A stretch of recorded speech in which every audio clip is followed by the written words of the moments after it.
L'acier froid du déringer pressait contre la cuisse de Rebecca Harrison tandis que l'haleine saturée de whisky de Big Mike Garrett lui brûlait les narines. Dans le Silver Dollar Saloon, 6 hommes l'encerclaient, leur regard avide nourri par 3 années de rumeurs sur la veuve solitaire. Le tonnerre grondait au-dessus du désert d'Arizona, la retenant à Tombstone pour la nuit, prisonnière de la tempête autant que de leur présence. Mike, titubant, posa une main épaisse sur sa taille en murmurant qu'il était temps qu'elle découvre comment un vrai homme traite une femme. Mais ses doigts rencontrèrent le métal dissimulé sous la soie verte de sa robe. Dans l'ombre, un jeune cow-boy au visage buriné serra instinctivement son colt, prêt à intervenir. L'air vibrait, chargé à la fois de l'orage et de la menace. Depuis la mort de Thomas Harrison, terrassé par une crise cardiaque lors d'une transhumance, Rebecca gérait seule les demi-acres du ranch Circlash, à 8 miles de Tombstone, armée de détermination et du petit déringer que son mari lui avait offert en cadeau de mariage. Une arme de dame, avait-il dit, mais assez puissante pour abattre un homme. Ce soir-là, contrainte par la pluie à chercher refuge au saloon, elle attira l'attention indésirable de Mike, riche propriétaire terrien et commerçant habitué à obtenir tout ce qu'il désirait. Quand il s'approcha, accompagné de ses hommes, Rebecca fit jaillir l'arme de sa jupe avec l'assurance glaciale d'une femme qui avait déjà affronté les serpents à sonnette et les hors-la-loi.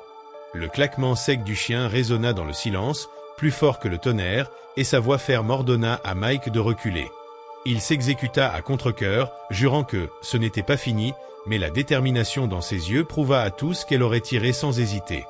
Alors qu'elle quittait le saloon, seule une personne remarqua le léger tremblement de ses mains. Le jeune cow-boy, Daniel Carter, vétéran du CI de cavalerie, qui avait appris à protéger ceux qui en valaient la peine. Le lendemain à l'aube, il décida de se présenter au ranch Circlash. Devant la maison, il la salua et offrit ses services, avouant sans détour qu'il était venu après avoir vu son courage. Rebecca, méfiante mais intriguée, évalua l'homme aux yeux clairs, ses vêtements usés mais propres, ses gestes mesurés et ses mains marquées par le travail. « Savez-vous travailler le bétail ?» demanda-t-elle. « Oui, madame, répondit-il simplement. Et à cet instant, elle comprit qu'il n'était pas comme les autres.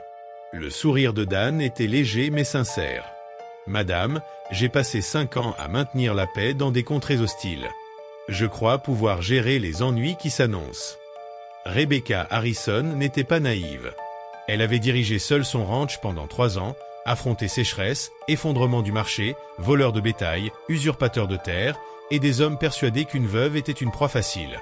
Ce jeune cow-boy représentait un autre genre de danger, celui qui venait avec des épaules larges, des yeux honnêtes et un regard qui lui rappelait qu'elle était encore une femme.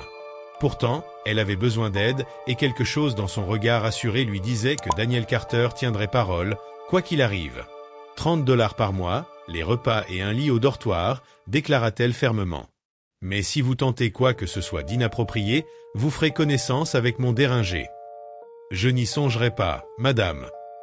Malgré tout, lorsqu'il mit pied à terre, Rebecca remarqua la façon dont son jean moulait ses jambes, les muscles qui se dessinaient sous sa chemise et l'assurance tranquille d'un homme bien dans sa peau. Peut-être l'avoir embauché était une erreur. Ou peut-être était-ce exactement ce dont elle avait besoin. Le premier mois s'écoula comme une étincelle courant sur de l'herbe sèche inévitable, dangereux, impossible à arrêter. Du lever au coucher du soleil, Dan fit ses preuves. Il calmait les chevaux avec patience, réparait des clôtures laissées à l'abandon et travaillait sans relâche. Réservé, il traitait Rebecca avec un respect distant, comme il l'aurait fait pour l'épouse d'un général, ce qui ne faisait que souligner davantage la chaleur de ses regards volés. Le soir, elle lui apportait du café sur le perron du dortoir, et les conversations coulaient avec naturel. Il parlait des collines vertes du Kentucky, des charges de cavalerie, des guerriers apaches combatifs comme Fumée et Acier. Elle évoquait la société de Philadelphie, son mariage avec Thomas conclu pour la sécurité, avant que l'affection ne naisse peu à peu entre eux. Un soir, en observant les mains de Dan travailler le cuir avec une infinie attention, elle murmura « Je n'ai jamais su ce que cela faisait de choisir quelqu'un par moi-même. » Dan répondit d'une voix grave « Le côté pratique est important. Mais ce n'est pas tout. » Leurs regards se croisèrent à la lueur de la lampe et quelque chose s'éveilla en elle au-delà de toute considération pratique. L'attirance monta comme une pression derrière un barrage. Elle traînait davantage lorsqu'elle lui apportait ses repas, retenait son souffle lorsque leurs mains se frôlaient. Dan, de son côté, multipliait les prétextes pour vérifier la sécurité de la maison, emplissant des pièces qui semblaient vides depuis trop longtemps. Mais l'honneur et les convenances dressaient encore une barrière. Jusqu'au jour où Big Mike Garrett décida que les règles ne comptaient plus. Des empreintes de sabots près du pâturage nord, une barrière brisée, l'inquiétude croissante de Rebecca, tout annonçait des ennuis. Mike voulait le ranch et pensait que l'intimidation ferait céder la veuve. La tempête éclata un mardi matin. Avec Dan parti à Tombstone chercher des provisions, Rebecca se retrouva seule lorsque 6 cavaliers envahirent sa cour. Mike menait le groupe, sûr de lui. « Belle journée pour discuter de ton avenir. » Elle tint bon, son déringer à la main, même si elle savait les chances minces. Ses hommes l'entourèrent avec l'assurance de prédateurs. « Ta terre, ricana Mike. La seule chose que tu possèdes, c'est ce que les hommes te laissent garder. » C'est alors qu'un coup de feu claqua. Dan Carter, revolver au poing, apparut sur la crête. C'était un avertissement, lança-t-il d'une voix qui imposait l'obéissance. Le prochain ne le sera pas. Ce qui suivit fut un chaos de poudre, de cris et d'éclats de métal. Dan tira avec la précision d'un sergent de cavalerie, chaque balle trouvant sa cible. Rebecca prouva sa valeur, abattant un assaillant avec son déringer avant d'être à court de munitions. Quand la fumée se dissipa, Mike se retrouva seul, ses hommes morts ou à terre. Confronté au regard froid de Dan, son assurance s'évapora. « Ce n'est pas fini », cracha-t-il. « Si », répondit Dan sans ciller. Quand Mike recula enfin, Rebecca et Dan restèrent debout côte à côte, dans le silence après la tempête. Du sang avait coulé, des limites avaient été franchies. Et il n'était plus possible de revenir en arrière. Ils se retrouvèrent plus proches qu'il n'était convenable, l'adrénaline et le danger partagés créant une intimité plus forte qu'une simple attirance. « Tu saignes », murmura Rebecca en voyant l'écarlate s'étendre sur la chemise de Dan. Il allait protester, mais déjà elle le guidait vers la maison, ses mains tremblant d'autre chose que de la peur passée. Certaines frontières, une fois franchies, ne se reconstruisent jamais. L'intérieur de la demeure parut différent avec Dan. Plus petit, plus intime, chargé de possibilités accumulées depuis des semaines. Elle l'installa dans le salon, rassembla ce qu'il fallait pour soigner sa blessure et lui ordonna de s'asseoir, la voix vibrante d'émotion. Dan retira sa chemise, révélant une estafilade douloureuse mais sans gravité. Aux yeux de Rebecca, ce n'était plus seulement une blessure, mais la vision de l'homme derrière l'habituel masque de retenue. Un torse marqué par le travail, les cicatrices d'une vie rude mais honnête. En se penchant pour nettoyer la plaie, elle respira ce parfum de cuir, de cheval et de virile présence qui lui fit sécher la gorge. « Tu me fixes » dit Dan d'une voix rauque. Elle hésita, puis répondit qu'elle appréciait ce qu'elle voyait, qu'il était rare qu'un homme mérite encore son admiration. Leurs regards se croisèrent, les distances s'effacèrent. Sa main se posa sur son torse, les doigts de Dan effleurèrent sa joue. Quand il l'embrassa, Rebecca sentit se rompre une digue longtemps contenue. Ce n'était ni la tendresse de Thomas, ni la brutalité de Big Mike, mais une faim réciproque, un besoin qui trouvait enfin sa réponse. Sur le tapis devant l'âtre, ils s'aimèrent, emportés par le vent du désert et l'écho du danger partagé. Rebecca découvrit la patience et la maîtrise de Dan, et lui apprit que derrière ces dehors mesurés brûlait une passion intacte. Quand l'aube vint, la réalité les rattrapa. Tombstone ne pardonnerait jamais une veuve s'abaissant à son employé. Les commérages serviraient d'armes, Big Mike en ferait un prétexte pour la discréditer. Mais en croisant le regard de Dan, Rebecca sut qu'elle n'en avait plus cure. Il lui proposa de partir, de bâtir ailleurs une vie jugée sur leurs actes et non sur les rumeurs. Elle avait les moyens, il avait le savoir-faire. Ensemble, ils partiraient vers l'ouest. 6 mois plus tard, sur une colline dominant la baie de San Francisco, ils contemplaient leur ranch, le Circle C, 2000 acres de terre fertile promise aux troupeaux et aux chevaux. Rebecca gardait toujours son petit déringer, non plus symbole de solitude, mais protection d'un amour et d'un avenir conquis. Le soleil se couchait sur le Pacifique, Dan l'entourait de son bras et elle se serra contre lui, certaine d'être enfin à sa place. Derrière eux résonnaient les appels des ranchereaux ramenant le bétail, devant eux s'étendaient les défis du futur. Mais pour ce soir, il n'y avait que d'eux, et la certitude que certains risques valent d'être pris, parce qu'ils mènent à tout ce qui compte vraiment. Le vent du Pacifique balayait doucement les prairies du Circle C, faisant frémir l'herbe haute et emplissant l'air d'un parfum mêlé de sel, de terre humide et de fumée de bois brûlé. Rebecca et Dan, après des mois de dur labeur et d'ajustement à leur nouvelle vie, commençaient à comprendre que bâtir un ranch n'était pas seulement un travail de force, mais un art de patience, de prévoyance et de cœur. Les journées démarraient tôt, avant l'aube, lorsque le ciel rosissait encore derrière les collines, et se terminaient tard, après que le soleil se soit couché derrière l'océan, laissant la nuit emplir le monde de son calme troublé de bruits animaux. Rebecca avait trouvé dans cette routine un équilibre inattendu. Elle marchait parmi les enclos, contrôlant les clôtures, vérifiant les abreuvoirs, jaugeant la santé des chevaux et des bovins avec l'œil aguerri de celle qui avait hérité de son ranch de Thomas Harrison, mais cette fois sans solitude oppressante. À ses côtés, Dan n'était plus seulement un cow-boy, mais un partenaire, un appui solide et rassurant. Ses mains expertes réparaient les granges, soignaient les bêtes et traçaient des plans pour agrandir les pâturages. Leurs conversations avaient changé. Elles étaient moins prudentes, moins circonspectes et plus chargées de promesses tacites et de confidences partagées. Un soir, alors que la brume montait des collines et que le ciel se parait de nuances violettes et orangées, Dan et Rebecca se retrouvèrent sur la terrasse de la maison principale. Il avait passé la journée à rassembler les chevaux pour la rentrée d'hiver et Rebecca venait de finir de vérifier le troupeau de bovins, s'assurant que chaque animal était en bonne santé. Ils s'asseyaient en silence, le souffle encore chaud de l'effort sur leur peau, regardant les premiers feux de camp des voisins lointains scintiller à l'horizon. Dan brisa le silence. « Tu sais, » dit-il, la voix grave mais douce, « je n'aurais jamais cru qu'une vie comme celle-ci me conviendrait autant.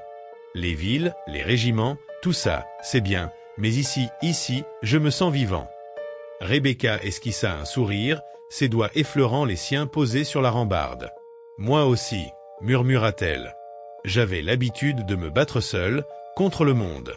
Et maintenant ?» Elle laissa ces mots flotter dans l'air, entre eux, chargés d'émotion. « Maintenant, j'ai quelqu'un avec qui partager la lutte. » Les jours suivants furent rythmés par la routine et les surprises. Le ranch, malgré sa beauté, n'était pas exempt de problèmes. Les pluies d'hiver apportèrent leurs torrents, emportant parfois des clôtures et créant des bourbiers dans lesquels les bêtes s'embourbaient. Dan et Rebecca durent travailler de longues heures pour réparer les dégâts, affrontant tempête et boue, mais chaque épreuve consolidait leur complicité. Dan apprenait à anticiper les besoins du ranch et Rebecca à déléguer, à faire confiance. Leurs regards se croisaient souvent dans la poussière et la sueur, et chaque sourire échangé renforçait le lien né de la survie face à Big Mike et de la reconstruction de leur vie. Un matin, alors que le soleil se levait derrière la chaîne côtière, un convoi de cavaliers se présenta au Circle C et Rebecca fronça les sourcils, méfiante. Dan, alerté, posa une main sur son bras et murmura « On va voir qui ose encore troubler notre paix. » Les cavaliers s'approchèrent, et au centre, un homme en manteau sombre, le visage marqué par le voyage, salua respectueusement. C'était un représentant de la Banque de San Francisco, venu s'assurer que le ranch était en ordre pour un prêt destiné à l'achat de nouvelles terres et l'agrandissement du troupeau. Rebecca, soulagée mais prudente, accueillit les visiteurs, laissant Dan gérer les détails avec un sérieux professionnel qui contrastait avec son côté charmeur réservé à elle seule. Un soir, alors que la brume montait des collines et que le ciel se parait de nuances violettes et orangées, Dan et Rebecca se retrouvèrent sur la terrasse de la maison principale. Il avait passé la journée à rassembler les chevaux pour la rentrée d'hiver et Rebecca venait de finir de vérifier le troupeau de bovins, s'assurant que chaque animal était en bonne santé. Ils s'asseyaient en silence, le souffle encore chaud de l'effort sur leur peau, regardant les premiers feux de camp des voisins lointains scintiller à l'horizon. Dan brisa le silence. « Tu sais, » dit-il, la voix grave mais douce, « je n'aurais jamais cru qu'une vie comme celle-ci me conviendrait autant. Les villes, les régiments, tout ça, c'est bien, mais ici, je me sens vivant. » Rebecca esquissa un sourire, ses doigts effleurant les siens posés sur la rambarde. « Moi aussi, » murmura-t-elle. « J'avais l'habitude de me battre seule, contre le monde. Et maintenant ?» Elle laissa ces mots flotter dans l'air, entre eux, chargés d'émotion. « Maintenant, j'ai quelqu'un avec qui partager la lutte. » Les jours suivants furent rythmés par la routine et les surprises. Le ranch, malgré sa beauté, n'était pas exempt de problèmes. Les pluies d'hiver apportèrent leurs torrents, emportant parfois des clôtures et créant des bourbiers dans lesquels les bêtes s'embourbaient. Dan et Rebecca durent travailler de longues heures pour réparer les dégâts, affrontant tempête et boue, mais chaque épreuve consolidait leur complicité. Dan apprenait à anticiper les besoins du ranch et Rebecca à déléguer, à faire confiance. Leurs regards se croisaient souvent dans la poussière et la sueur, et chaque sourire échangé renforçait le lien né de la survie face à Big Mike et de la reconstruction de leur vie. Un matin, alors que le soleil se levait derrière la chaîne côtière, un convoi de cavaliers se présenta au Circle C et Rebecca fronça les sourcils, méfiante. Dan, alerté, posa une main sur son bras et murmura « On va voir qui ose encore troubler notre paix ». Les cavaliers s'approchèrent, et au centre, un homme en manteau sombre, le visage marqué par le voyage, salua respectueusement. C'était un représentant de la Banque de San Francisco, venu s'assurer que le ranch était en ordre pour un prêt destiné à l'achat de nouvelles terres et l'agrandissement du troupeau. Rebecca, soulagée mais prudente, accueillit les visiteurs, laissant Dan gérer les détails avec un sérieux professionnel qui contrastait avec son côté charmeur réservé à elle seule. Les semaines suivantes, les travaux d'agrandissement prirent forme. De nouveaux enclos, des granges rénovées, un système d'irrigation amélioré pour les pâturages asséchés par l'été californien. Chaque soir, Dan et Rebecca partageaient les repas, souvent simples, parfois agrémentés de pain frais et de légumes du potager qu'ils avaient commencé à cultiver. Ils parlaient de leurs rêves pour l'avenir, des filles qu'ils pourraient peut-être adopter, des chevaux qu'ils aimeraient élever, et des histoires du Kentucky et de Philadelphie qu'ils racontaient à voix basse, en riant parfois. L'hiver fut froid mais généreux. Les feux de cheminée crépitaient et réchauffaient la maison, l'odeur du bois brûlé se mêlant à celle du cuir et des chevaux. Rebecca et Dan passaient des soirées entières à réparer le matériel, nettoyer les armes, ou simplement s'asseoir côte à côte à regarder la neige tomber sur le ranch endormi. L'intimité qu'ils avaient construite devint plus tangible, plus douce. Chaque geste, chaque caresse, chaque regard portait la promesse d'un amour solide, forgé dans l'épreuve, dans le danger et dans la confiance mutuelle. Avec le retour du printemps, de nouveaux défis apparurent. Des troupeaux de bétail errants venaient troubler leur pâturage, des coyotes attaquaient les jeunes veaux, et les rivalités avec d'autres éleveurs locaux commençaient à émerger. Dan et Rebecca faisaient face à ces problèmes comme ils l'avaient fait pour Big Mike, avec courage, stratégie et détermination. Dan montrait son habileté au lasso et à la gestion des conflits, tandis que Rebecca utilisait son intelligence et sa capacité à négocier pour éviter des confrontations inutiles. Leur complémentarité était évidente et la rumeur de leur efficacité commença à se répandre parmi les ranchers voisins. Mais ce qui dominait leur quotidien, c'était l'amour naissant, solide et discret, une passion bâtie sur le respect, la protection mutuelle et la confiance. Ils apprenaient à se découvrir dans chaque tâche, chaque geste, chaque moment de silence partagé. Les nuits étaient parfois silencieuses, parfois emplies de murmures et de caresses, mais toujours empreintes d'une intensité qui les rapprochait inexorablement. Un soir d'été, après une journée passée à soigner le troupeau malade et réparer un enclos détruit par une tempête, Rebecca et Dan s'assirent sur une colline surplombant le ranch. Le soleil se couchait, teintant le ciel de rouge et d'or. Ils restèrent longtemps immobiles, les épaules se touchant, le souffle régulier, observant les chevaux paître dans la lumière dorée. Dan murmura « Tu sais, même si le monde entier venait nous chercher des ennuis, je crois qu'on pourrait tout affronter tant que c'est ensemble. » Rebecca se pencha vers lui, posant sa tête contre son épaule. « Je sais, dit-elle. Et je n'ai plus peur. Pas tant que tu es là. » Le cirque s'est prospéra au fil des mois, devenant non seulement un refuge, mais un symbole de ce que l'amour, le courage et la détermination peuvent construire. Rebecca gardait toujours son déringer à portée de main, mais il n'était plus un outil de solitude ou de peur. Il représentait la force et la protection d'un foyer construit à deux. Dan, quant à lui, avait trouvé dans Rebecca une partenaire égale, une femme capable de le défier et de le compléter, un amour qui transcendait la brutalité du passé et les dangers du désert. À mesure que les saisons défilaient, le ranch devint un havre de prospérité et de sécurité. Les voisins respectaient leur territoire et leur réputation, et même Big Mike Garrett devint un souvenir lointain, une ombre sur un chemin désormais lumineux. Chaque soir, en regardant le soleil disparaître derrière l'océan, Rebecca et Dan partageaient une certitude simple mais profonde. Certaines batailles valent d'être menées, certains risques méritent d'être pris, parce qu'ils mènent à ce qui compte le plus, l'amour, le respect et la liberté. Et sur cette colline, dominant le ranch qui avait été leur champ de bataille et leur royaume, ils savaient que la vie, avec tous ses imprévus et ses dangers, pouvait être belle, si elle était partagée avec la bonne personne. La brise marine portait leurs rires et leurs espoirs sur des terres immenses, et le cirque s'est resté, à jamais, le symbole de leur victoire sur le passé et de la promesse d'un avenir à deux, fort et libre. Quelques semaines plus tard, un vent chargé de poussière et de tension souffla sur le cirque C. Des rumeurs circulaient dans les vallées voisines. Certains éleveurs jaloux et des anciens hommes de Big Mike Garrett murmuraient que la veuve et son cow-boy intrépide étaient devenus trop prospères pour être ignorés. Un matin, alors que le soleil dardait ses rayons sur les pâturages encore humides de rosée, Dan remarqua des traces de sabotage. Une portion de clôture brisée, des marques de bottes inconnues autour du poulailler, et un veau égaré, visiblement effrayé. Rebecca serra les dents, la mâchoire crispée par la colère mêlée à la prudence. « Quelqu'un teste nos limites, dit-elle. Et je ne compte pas laisser faire. » Dan acquiesça, le regard déterminé. « On doit être prêt. » Ensemble, ils parcoururent le ranch, inspectant chaque enclos, vérifiant les portes et les serrures, et traquant les indices de perturbateurs. Les jours suivants furent tendus. Chaque pas dans le pré, chaque son inhabituel, éveillait leur vigilance. Mais Rebecca, au lieu de reculer, se montrait plus audacieuse que jamais. Son déringer, toujours attaché à sa ceinture, était un rappel de sa force et de son autonomie, mais elle préférait la stratégie et l'intelligence à la violence quand c'était possible. Un soir, alors qu'ils préparaient le dîner près du feu, un éclat de lumière attira leur attention. Au loin, près du bosquet qui bordait la propriété, une silhouette se mouvait furtivement. Dan saisit son revolver, Rebecca serra son déringer, et ensemble, ils avancèrent sans bruit, utilisant leur connaissance du terrain et la clarté lunaire à leur avantage. Ce qu'ils découvrirent n'était pas un bandit ordinaire. Un groupe de jeunes hommes, mal préparés, testait leur audace.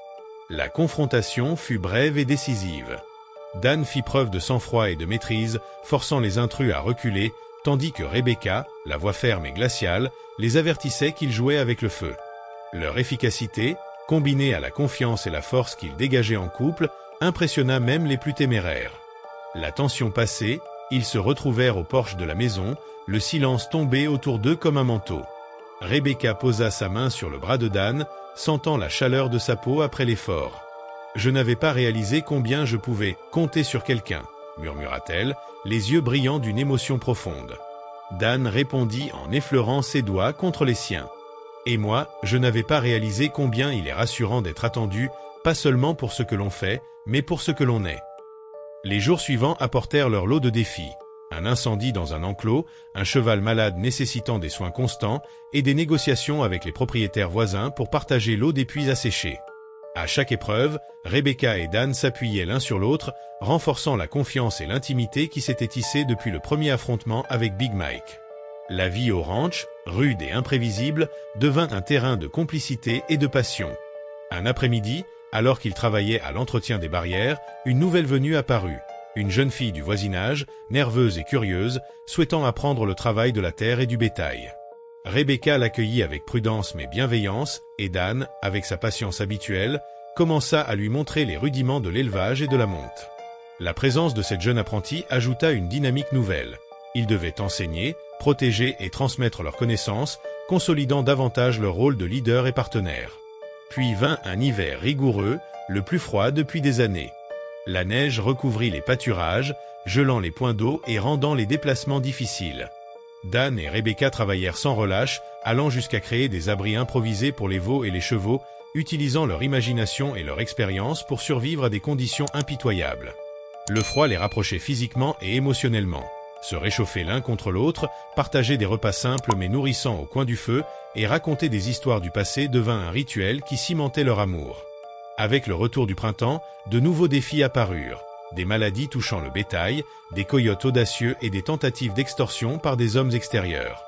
Mais chaque obstacle renforçait leur unité et leur détermination. Ils avaient appris à anticiper les dangers, à protéger leur domaine et surtout, à se protéger mutuellement. La réputation du cirque se répandit dans toute la région.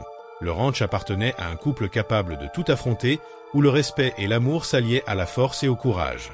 Un soir d'été, après une journée harassante à gérer un troupeau égaré, Rebecca et Dan s'installèrent sur le balcon de la maison, observant le soleil se coucher derrière les collines dorées. Dan prit la main de Rebecca dans la sienne, ses yeux clairs reflétant les derniers rayons de lumière. « Je crois que, peu importe ce qui nous attend, je n'ai plus peur. Pas tant que tu es à mes côtés. » Rebecca sourit, les yeux brillants, et s'appuya contre lui. « Et moi non plus, » répondit-elle. « Ensemble, nous pouvons tout affronter. » Au fil des saisons, leur amour grandit, nourri par les épreuves, la passion et le respect mutuel. Le cirque devint non seulement un foyer, mais un symbole de ce que l'union, la persévérance et le courage peuvent bâtir. Ils avaient affronté la menace, la solitude et les dangers du passé, et à présent, ils savaient que leur avenir serait façonné par leur détermination et leur amour, prêts à relever tous les défis que la vie leur réserverait sur ces terres immenses et sauvages.